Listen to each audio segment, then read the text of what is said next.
Assalamualaikum warahmatullahi wabarakatuh.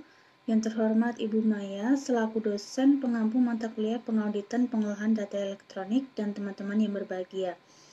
Di sini kami dari kelompok 4 akan mempresentasikan terkait dengan pelaksanaan audit, evaluasi, dan bukti audit. Sebelumnya perkenalkan, nama saya Elsa Medita, NIM 29, dan rekan-rekan saya ada Alvina Devi, NIM 01, Devika Tiara, NIM 06, Jenizar Kusnul, NIM 08, dan Bella Putri, NIM 14. Baiklah, langsung saja saya persilakan kepada rekan saya untuk menyampaikan materi tersebut. Assalamualaikum warahmatullahi wabarakatuh. Perkenalkan, nama saya Alvina Devi Ramadhani Putri NIM 01. Di sini saya akan menjelaskan mengenai tahapan pekerjaan lapangan. Tahapan pekerjaan lapangan lebih memfokuskan pada pengujian transaksi dan komunikasi dengan auditor. Dari pekerjaan lapangan akan dihasilkan daftar temuan yang signifikan yang disajikan dalam draft laporan audit. Berikut disajikan tahapan-tahapan pekerjaan lapangan. Yang pertama itu ada pertemuan awal. Dalam pertemuan ini, auditor diharapkan memperoleh gambaran mengenai auditor dan atau saat sistem yang akan diaudit, sumber daya yang tersedia, dan informasi lainnya yang relevan. Auditor mengidentifikasi bidang yang menjadi perhatian khusus yang harus ditangani. Dalam pertemuan ini, beberapa topik yang dibahas meliputi yang pertama itu pengenalan tim auditor internal dan personal auditor.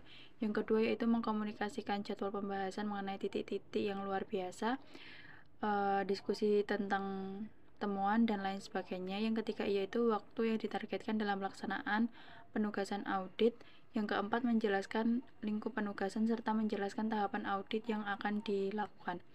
Yang kedua yaitu pengujian transaksi. Dalam tahap ini transaksi akan diuji menggunakan berbagai teknik termasuk sampling. Tujuan dari pengujian adalah agar auditor dapat menilai pengendalian internal berjalan dengan efektif melalui pengujian pengendalian dan pengujian substantif. Materi ini akan dibahas pada bab berikutnya yang akan dibahas oleh rekan saya tentang evaluasi dan bukti audit, sedangkan untuk sampling audit akan dibahas pada bab selanjutnya. Yang ketiga yaitu komunikasi audit. Berdasarkan hasil survei pendahuluan yang telah dilakukan oleh auditor akan membahas temuan yang signifikan dengan auditor. Pada saat yang sama, auditor akan memiliki kesempatan untuk berdiskusi dengan auditor. Auditor juga akan menginformasikan tentang kemajuan audit selama proses berlangsung. Biasanya komunikasi dapat dilakukan secara lisan maupun surat elektronik atau email tertulis atau memo untuk masalah yang lebih kompleks agar memiliki pemahaman yang sama mengenai proses bisnis yang diaudit. Jika dibandingkan dengan auditor eksternal, auditor internal dalam penugasan audit lebih banyak dituntut untuk melakukan komunikasi intensif, mengingat auditor internal lebih difokuskan pada tinjauan pengendalian internal auditor. Yang keempat yaitu pertemuan akhir. Setelah menyelesaikan pekerjaan lapangan, auditor akan bertemu dengan auditor untuk membahas temuan awal dan rekomendasi yang diusulkan. Pertemuan ini memberikan kesempatan kepada kedua belah pihak untuk menyepakati rekomendasi yang paling layak dan untuk menghindari kejutan selama fase penyampaian laporan. Sekian yang dapat saya sampaikan. Untuk materi selanjutnya akan dijelaskan oleh rekan saya. Assalamualaikum warahmatullahi wabarakatuh. Saya Devika Tiara Putri, NPM 06. Saya di sini akan melanjutkan materi yang telah dipresentasikan sebelumnya. Materi selanjutnya adalah evaluasi. Evaluasi merupakan tahap yang paling penting dalam setiap penugasan audit karena memberikan kesempatan bagi auditor untuk menerapkan kreativitas profesional secara maksimal. Pendapat dan rekomendasi harus mengalir dari kelemahan sistem yang diidentifikasi selama sistem evaluasi. Pengujian audit rutin dilakukan untuk mengkonfirmasi evaluasi asli dalam hal penerapan pengauditan dan efek dari kelemahan kontrol, yaitu merujuk pada penerapan standar 2A 2120 A4. 2120A4 berisi tentang kriteria yang memadai diperlukan untuk mengevaluasi kontrol.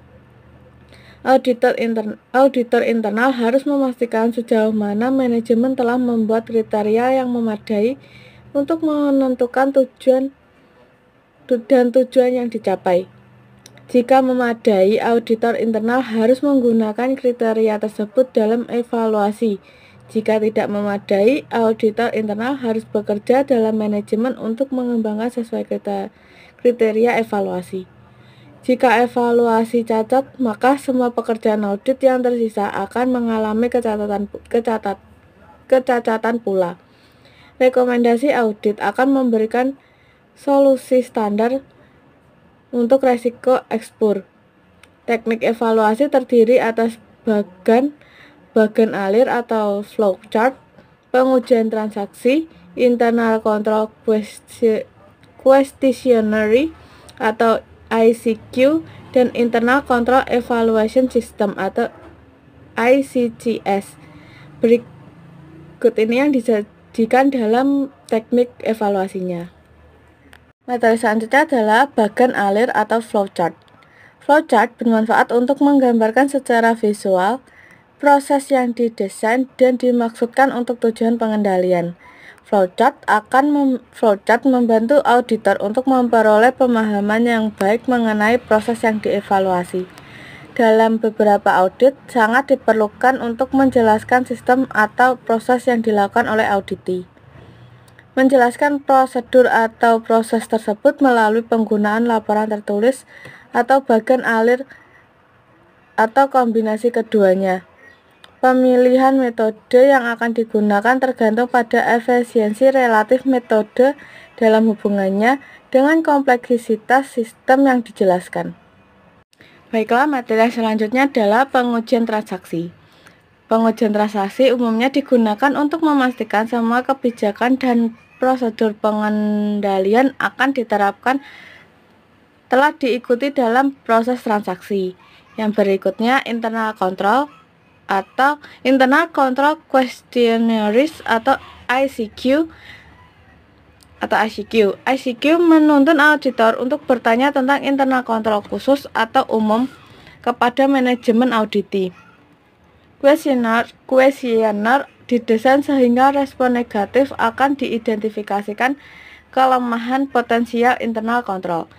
ICQ terdiri dari serangkaian pertanyaan yang diaplikasikan pada operasional tertentu dan dirancang agar jawabannya tidak mengindikasikan potensi kelemahan pengendalian. Yang berikutnya adalah Internal Control Evaluation System atau ICES. ICES sama halnya dengan ICQ, tetapi lebih ditekankan pada aspek sistem informatif yang diterapkan oleh auditi. Sekian presentasi dari saya, materi selanjutnya akan dilanjutkan oleh rekan saya. Baik, saya akan menyampaikan materi berikutnya mengenai bukti audit. Jadi, auditor internal itu harus mengidentifikasi informasi yang memadai, dapat diandalkan, relevan, dan berguna untuk mencapai tujuan penugasan. Bukti audit harus memenuhi beberapa kriteria. Yang pertama cukup, artinya jumlah bukti audit yang menggambarkan keseluruhan kondisi yang dipermasalahkan dengan mempertimbangkan sampling statistik, materialistik, tingkat risiko, dan tingkat pengetahuan auditor terhadap operasional aktivitas yang diaudit. Sehingga bukti audit tersebut harus mendukung dalam menguatkan keputusan auditor dan memberikan jaminan jika bukti yang diperoleh dapat dijadikan sebagai dasar pembuktian. Yang kedua, relevan. Artinya bukti berhubungan langsung dengan tujuan dan ruang lingkup audit yang dijalankan. Yang ketiga, andal. Artinya bukti yang diperoleh harus akurat, dapat dipercaya, tidak bias, dan jika memungkinkan, bukti tersebut diperoleh dari pihak ketiga atau diperoleh langsung oleh auditor. Bukti audit berdasarkan sumber dapat dikelompokkan menjadi 4, yaitu yang pertama, bukti internal. Artinya bukti yang diperoleh dan dibuat oleh auditor, misalnya memo, daftar gaji, dan notulen rapat. Yang kedua, bukti internal eksternal, yaitu bukti berasal dari lingkungan internal, tetapi juga melibatkan proses yang dilakukan oleh pihak eksternal, misalnya bukti pengiriman barang yang ditandatangani oleh pihak yang menerima barang. Yang ketiga, bukti eksternal internal, artinya bukti berasal dari pihak eksternal, tetapi selanjutnya diproses lebih lanjut oleh pihak internal, seperti faktur penjualan dari rekanan yang diterima dari pemberi barang.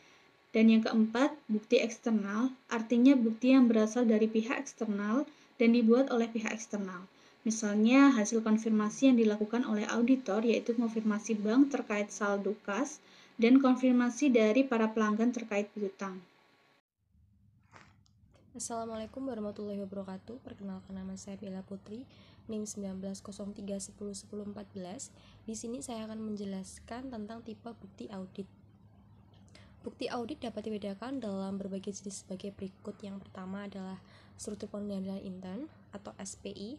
SPI yang diterapkan dengan memadai dapat menjadi bukti yang kuat mengenai keandalan informasi yang dicantumkan dalam laporan keuangan. Namun sebaliknya, jika penerapan SPI dinilai tidak andal, maka auditor harus mengumpulkan bukti yang lebih banyak.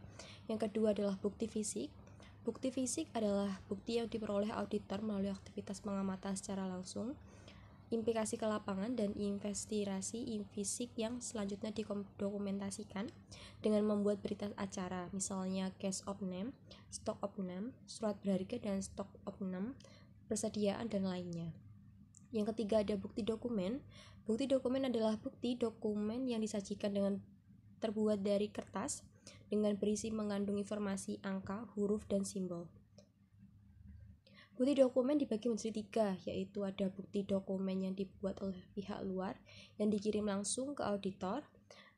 Terus yang kedua adalah bukti dokumen yang dibuat pihak luar yang bebas disimpan dalam arsip perusahaan. Yang ketiga adalah bukti dokumen yang dibuat dan disimpan oleh perusahaan. Selanjutnya yaitu ada bukti keterangan. Bukti keterangan adalah bukti yang diperoleh dari pihak auditor, audit, dan pihak ketiga melalui pernyataan yang diajukan oleh auditor. Yang termasuk dalam bukti keterangan adalah bukti lisan, bukti kesaksian, dan bukti spesialis.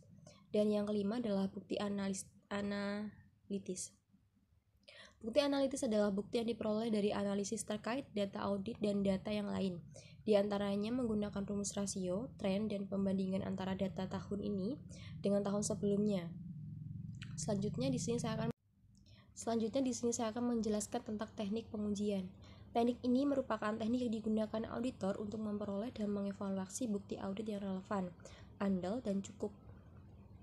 Beberapa teknik yang biasa dilakukan oleh auditor dalam menguji audit. Yang pertama, wawancara. Metode ini sering digunakan untuk mengumpulkan bukti. Untuk melakukan wawancara, auditor sebaiknya mengikuti pelatihan yang memadai dan keterampilan yang diperlukan. Yang kedua adalah pengujian audit. Pengujian berarti pemeriksaan tindakan atau langkah-langkah yang dipilih. Pengujian audit terdiri dari 2 jenis, yaitu pengujian kepatuhan dan pemeriksaan rinci. Yang tiga adalah seleksi. Proses bagian dari populasi yang dipilih untuk menentukan karakteristik dan parameter dari polusi. Metode ini secara signifikan mengurangi biaya dan membuat audit internal berfungsi lebih efektif. Oleh karena itu, pendekatan ini baik diterapkan. Ada 2 tipe dasar seleksi. Yang pertama adalah seleksi dengan menggunakan statistik yang bergantung pada ilmu statistik. Yang kedua adalah seleksi melalui judgment auditor atau non-statistik, yakni auditor memilih atas dasar judgment auditor dan menentukan lingkup yang dipilih. Selanjutnya yang keempat, pernyataan. Pendekatan struktural untuk pengumpulan informasi dari populasi yang besar. Contohnya, pengguna pemantauan adalah menemukan dari pendapat para penerima manfaat layanan tentang kualitas dan ketepatan waktu layanan. Pernyataan dapat dilakukan secara terstruktur melalui kuesioner. Selanjutnya, pernyataan dapat diajukan dalam wawancara, baik melalui pertemuan pribadi, melalui telepon, internet, maupun surat. Sekian yang dapat saya jelaskan. Materi selanjutnya akan dijelaskan oleh rekan saya. Terima kasih. Saya Jenizar, NIM 08. Di sini saya akan melanjutkan materi yang telah disampaikan oleh rekan saya mengenai teknik pengujian. Yang kelima ada inspeksi. Inspeksi adalah mengamati secara rinci ke tempat kejadian yang dilakukan terhadap dokumen dan fisik. Yang keenam ada diagram. Deskripsi grafis dari analisis proses atau sistem yang memungkinkan dari operasi atau sistem yang kompleks. Yang ketujuh, pemodelan, metode yang memfasilitasi pengambilan keputusan melalui simulasi proses aktual, yaitu model matematika dan statistik. Model ini dapat berupa deskriptif atau kognitif. Yang kedelapan ada observasi. Observasi mirip dengan inspeksi, yaitu pengamatan terhadap suatu aktivitas terkait dengan pengendalian intern yang diterapkan auditor.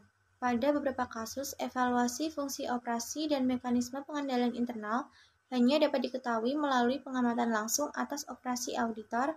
Misalnya, auditor mengamati kegiatan di gudang dengan tujuan untuk mengetahui apakah prosedur penerimaan barang, pengiriman barang, dan pencatatan telah dilakukan sesuai dengan semestinya.